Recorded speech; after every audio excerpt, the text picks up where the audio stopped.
Hello friends, welcome to my YouTube channel Technical Ajit.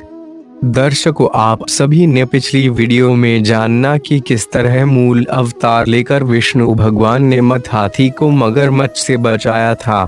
अब आगे की कथा सुने। विष्णु पुराण भाग 2। सूत महर्षि कहते हैं, भगवान विष्णु ने कई अवतार लिए। उनमें विकास की दशाओं के अनुसार दशावतार नाम से प्रसिद्ध 10 अवतार ज्यादा मुख्य हैं। नार का अर्थ नीर होता है, मतलब पानी। विष्णु भगवान जल के मूल हैं, इसलिए वे नारायण कहलाए। नारायण से ही नीर या जल का जन्म हुआ। जल से प्राणी पैदा हुए।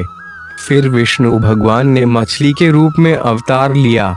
विष्णु भगवान के 10 अवतार में वही पहला मत्स्य अवतार है। विष्णु जल से भरे नील मेघ के रंग के होते हैं। मेघ के अंदर जैसे बिजली छिपी हुई है, उसी प्रकार विष्णु स्वयं तेजोमय है। उनके भीतर से उत्पन्न जल भी तेज से भरे रहकर गोरे रंग का प्रकाश बिखेरता रहता है। वही जल का रणोदक क्षीर सागर है। क्षीर सागर में अनंत रूपी काल शेषनाग के रूप में कुंडली मारे लेटा रहता है। शेषनाग के 1000 फण होते हैं। अनंत शेषनाग पर शेषाई के रूप में विष्णु जी लेटे रहते हैं। उनकी नाभि में से एक लंबे नाल के साथ एक पद्म मुंह पर उठा, मतलब एक कमल का फूल। उसी पद्म से ब्रह्मा का उदय हुआ। ब्रह्मा ने सभी प्राणियों की सृष्टि की।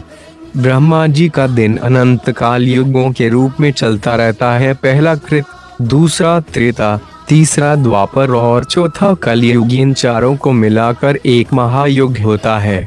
1000 महायुग मिलकर एक कल्प होता है। एक कल्प ब्रह्मा का एक दिन होता है। इसमें रात का वक्त शामिल नहीं है। दिन के समाप्त होते ही ब्रह्मा जी को नींद आ जाती है। वही कल्प के अंत का समय है। उस वक्त चारों ओर गहरा अंधेरा छा जाता है। विष्णु से निकली संकर्षण की अग्नि सबको जला देती है। झंझावात चलने लगते हैं।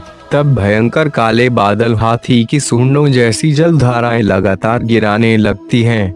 महासमुद्र में आसमान को छूने वाला उफान होता है। भूवर और स्वर्ग लोक डूब जाते हैं। चारों तरफ जल को छोड़ कुछ दिखाई नहीं देता। यही ब्रह्मा के सोने की रात प्रलय काल है। यही कल्पांत का समय है। सत्यव्रत नामक राजर्षि नदी में नहाकर नारायण का ध्यान करके जब वे अर्घ्य देने को हुए, तब उनकी अंजलि में सोने के रंग की एक छोटी मछली आ गई। सत्यव्रत उस मछली को नदी में छोड़ने जा रहे थे। तब वे मछली बोल उठी, हे राजन, हमारी मछली की जाति अच्छी नहीं होती। छोटी मछलियों को बड़ी मछलियां खा जाती हैं। अगर उनसे बच भी जाए, मछुआरे जाल फेंक कर पकड़ लेते हैं। इसलिए मैं आपकी शरण मांगने अंजलि में आ गई हूँ। कृपया से मुझे छोड़ न दीजिएगा। सत्यव्रत मछली को अपने कमंडल में रखकर अपने नगर में ले गए। सत्यव्रत महाराजा के रूप में राज्य करते हुए बड़ी तपस्या करने वाले एक राजर्षि थे। विष्णु के परम भक्त और बड़े ज्ञानी थे। कमंडलों के भीतर वाली छोटी मछली दूसरे दिन तक बड़ी हो गई और छटपटाते हुए आर्तनाद करने लगी। कहने लगी, महाराज, मुझको कमंडलू से निकालकर बड़ी जगह पहुंचा दीजिए। इस पर मछली को बड़े नाद में छोड़ दिया गया। वह थोड़ी ही देर में बहुत बड़ी हो गई। तब सत्यव्रत ने उसे एक तालाब में डाल दिया। मछली बराबर बढ़ती गई। तब उसे तालाब से बड़ी नदी में छोड़ दिया। फिर नदी से समुद्र में पहुंचाया गया। इस पर मछली ने पूछा, हे राजर्षि, मैं आपकी शरण में आया हूँ। ऐसी हालत में क्या आप मुझे समुद्र में छोड़कर चले जाएंगे? क्या मगरमच्छ और तिमिंगल, मतलब पानी में रहने वाले बड़े जीव, मुझको निगल नहीं जाएंगे? सत्यव्रत ने कहा, हे महामीन, बताओ, मैं इससे बढ़कर तुम्हारे लिए क्या कर सकता हूँ? पल भर में 100 योजन बढ़ने वाले तुमको भला कौन प्राणी निगल सकता है? सत्यव्रत की बातें सुनकर मछली समुद्र के बीच पहुंची। एक महापर्वत की भांति समुद्र की लंबाई तक फैलकर बोली, सत्यव्रत, देखा, तुम्हारी वाणी अचूक निकली और अचूक रहेगी। न जाने मैं ऐसे बढ़ते बढ़ते क्या से क्या हो जाऊंगी। सत्यव्रत ने हाथ जोड़कर प्रणाम किया और उसकी स्तुति करने लगा। मत्स्यावतार वाले हे नारायण, आप रक्षा की मांग करने आए और मेरी रक्षा करने के लिए आपने मत्स्यावतार लिया। आप मत्स्य के रूप में अवतरित लीला मानुष स्वरूप हैं। आपकी लीलाओं को समझने की ताकत मेरे अंदर कहाँ है? इसके जवाब में मत्स्यावतार में रहने वाले विष्णु ने कहा, हे राजन, 7 दिनों के अंदर इस कल्प का अंत होने वाला है। प्रलय काल के जल में सारी दुनिया डूब जाएगी, लेकिन ज्ञान, औषधियों और बीजों का नाश नहीं होना चाहिए। तुम्हारे लिए एक बड़ी नाव गहरे अंधेरे में चिराग की तरह जलती आएगी। उसके अंदर सप्तऋषि होंगे। वह रोशनी उन्हीं लोगों की होगी। तुम अपने साथ औषधियों और बीजों के ढेर को नाव में पहुंचा देना। मेरे सिर पर जो सींग है, उस पर नाव को कसकर थामे रहूंगा और उस नाव को डूबने से बचाऊंगा। इसी के लिए मैंने इस रूप में अवतार लिया है। इस वक्त ब्रह्मा निद्रा में निमग्न है। उनके जागने तक यह नाव ध्रुव नक्षत्र को दिशा सूचक बनाकर यात्रा करेगी। अगले कल्प में तुम वैवस्वत के नाम से एक मनु बनोगे। सत्यव्रत ने विष्णु की आज्ञा को शिरोधार्य कर नतमस्तक हो उन्हें प्रणाम किया। मत्स्यावतार अपने 4 पंखों को फड़फड़ाते ऊंची लहरों को चीरते समुद्र के अंदर चला गया। ब्रह्मा गहरी नींद सो रहे थे। अंधकार में प्रलय तांडव हो रहा था। हयग्रीव नामक सोमकासुर समुद्र तल से ऊपर आया, फिर अचानक चमगीदड़ की तरह ब्रह्मा के सत्यलोक में उड़कर चला गया। ब्रह्मा जब नींद के मारे जम्भाइयां ले रहे थे, तब उनके चारों मुंह से सफेद, लाल, पीले और नीले रंगों में चमकने वाले 4 वेद बाहर निकले और नीचे गिर गए। हयग्रीव नामक सोमकासुर ने उन वेदों को उठा लिया और समुद्र के अंदर जाकर छिपा दिया। हयग्रीव नामक सोमकासुर देवताओं और विष्णु का भी जबरदस्त दुश्मन था। वेदों के बिना ब्रह्मा सृष्टि की रचना नहीं कर सकते थे। हर एक कल्प में विष्णु अच्छाई को बढ़ावा देकर उसका विकास करना चाहते थे। उनके इस संकल्प को बिगाड़ देना ही हयग्रीव नामक सोमकासुर का लक्ष्य था। प्रलयकालीन समुद्र पृथ्वी को डुबो रहा था। उस वक्त सत्यव्रत को उस गहरे अंधेरे में दूरी पर नक्षत्र की तरह टिमटिमाने वाली रोशनी में एक नाव दिखाई दी। वही सप्तऋषियों की कांति से भरी नाव थी। सत्यव्रत ने औषधियों तथा बीजों को नाव के अंदर पहुंचा दिया और नारायण की स्तुति करते हुए उसी नाव में यात्रा करने लगा। मत्स्यावतार के नाक पर एक लंबा सींग था।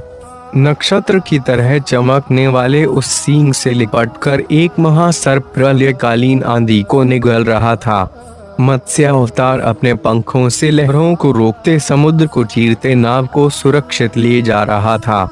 ध्रुव नक्षत्र को मार्गदर्शक बनाकर वे नाव फूल की तरह तैरते हुए आगे बढ़ रही थी।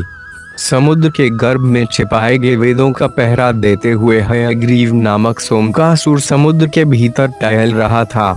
चारों वेद 4 बच्चों के रूप में बदलकर किलकार्यों कर रहे थे।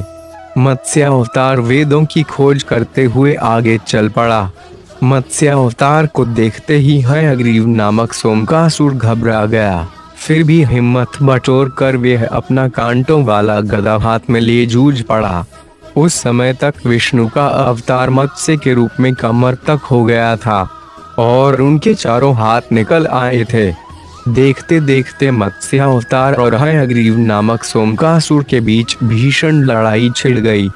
हयग्रीव नामक सोमकासुर समुद्र तल में पहुंचकर भागने लगा। इस पर विष्णु ने अपने चक्र से उसे टुकड़े टुकड़े कर दिया। विष्णु शिशुओं के रूप में स्थित वेदों को अपनी बगल में दबाकर पानी के ऊपर आगे। वे चारों शिशु विष्णु के कंठहार में शोभा देने वाले श्रीवत्स तथा कौस्तुभ मणियों के साथ नन्हे हाथों से खेलते हुए किलकारियां माच रहे थे। चारों बच्चे सफेद, लाल, पीले व नीले रंग की कांतियों से चमक रहे थे। विष्णु के हाथों में शंख और चक्र शोभायमान थे। विष्णु के मत्स्यावतार को देख ऋषि और सत्यव्रत तन्मय होकर हाथ उठाकर उनकी स्तुति करने लगे। जब प्रलय तांडव शांत हो गया था, जहां तहां भूमि दिखाई देने लगी थी और नाव भी अपनी जगह पर पहुंच गई। ब्रह्मा के लिए दिन और रात का समय बराबर था। उनकी निद्रा का समय पूरा होने को था। आसमान में प्रकाश की किरणें फूट रही थीं। नया कल्प शुरू हो रहा था। सरस्वती देवी पहले जाग उठी। उन्होंने अपनी वीणा पर भोपाल राग का आलाप किया। ब्रह्मा जाग उठे। उन्हें लगा कि उनके चारों सिरों में कोई अशांति फैली है। फिर परख कर देखा, वेद गायब थे। इसी चिंता में ब्रह्मा कुछ परेशान थे। तभी विष्णु ने मत्स्य अवतार में प्रत्यक्ष हो उनके हाथ में वेद सौंप दिए। ब्रह्मा ने विष्णु के मत्स्य अवतार को जी भरकर देखा, फिर अपने हाथ जोड़कर चारों मुखों से उनकी स्तुति की। हे नारायण, जो व्यक्ति आपके मत्स्य अवतार का ध्यान करता है, उसकी सारी विपदाएं इस तरह हट जाएंगी जैसे प्रलय के रूप में उपस्थित सारी विपदाएं दूर हो जाती हैं और उनका अज्ञान रूपी अंधकार हट जाएगा। विष्णु के द्वारा मत्स्य अवतार लेने का कार्य सफल हो गया था, इसलिए वे अंतर्धान होकर अपने निवास वैकुंठ में पहुँचे।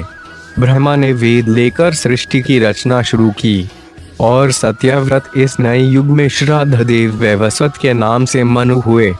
सप्तऋषि आसमान में अपने अपने स्थानों में पहुंचकर सप्तर्षि मंडल के रूप में प्रकाशित होते हुए ध्रुव की प्रदक्षिणा करते घूमने लगे। इस तरह सूत महर्षि ने कहानी सुनाई। प्रिय दर्शकों, विष्णु पुराण की आगे की कथा मेरी अगली वीडियो में है, जिसका लिंक मैंने डिस्क्रिप्शन बॉक्स में डाल दिया है। अगर आपने अभी तक मेरे चैनल को सब्सक्राइब नहीं किया है तो आगे इस तरह की धार्मिक वीडियो देखने के लिए टेक्निकल अजीत यूट्यूब चैनल को जरूर